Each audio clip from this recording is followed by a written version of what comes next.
We're going to talk about grips, we're going to talk about a lot of different things. Pretty much the most important thing we're going to do, I mean everything's important, but one of the most important things that should carry over to almost everything else you do on jiu-jitsu is going to be actually our hips, okay?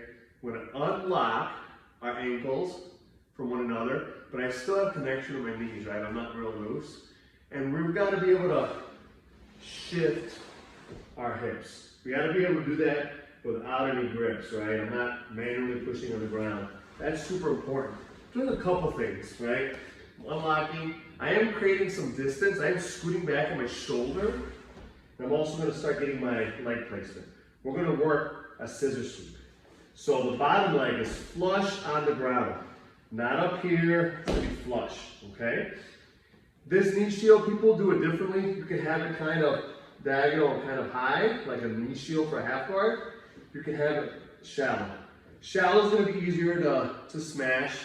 So it's understandable to keep it a little bit wide, okay? So we'll go back. That's what we're doing with our hips. First, we're going to try to get a grip. If we're going no-gi, we go collar tie, tricep. We can still do that with the gi. But we're going to see if we can cheat a little bit. Open this up a tiny bit. We're going to go cross grip. And as high as we can, because we're trying to break down posture.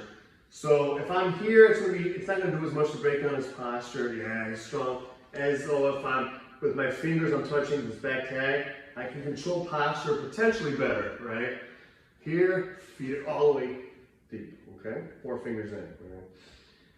Then we're going to get 4 fingers on the outside on this sleeve here.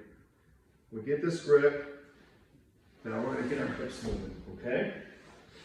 So, we need to scissor our legs. But first, we need to get their base a little compromised. Right now, Emmer has his butt to his heels. It's pretty solid. Keep your base for me, Emmer. Resist. If I try to scissor him here, I'm probably not going to get him, right? He's just too heavy. I need to pull him off his base. So I'm going to use this cross collar grip, and I'm also going to use this sleeve grip, okay? This is kind of limiting if I'm just moving my arm here. If I turn it and like look at as though I'm looking at the top of my wrist,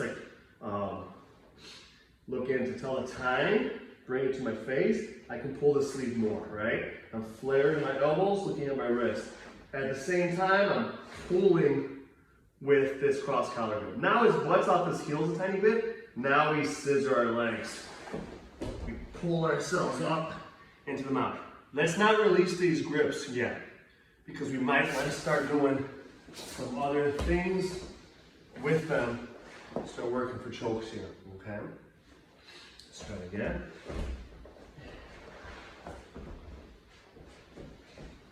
Try to get our grip deep as we can. They don't know what we're going for here yet. Probably not going to like it, so you're going to have to do this with some urgency.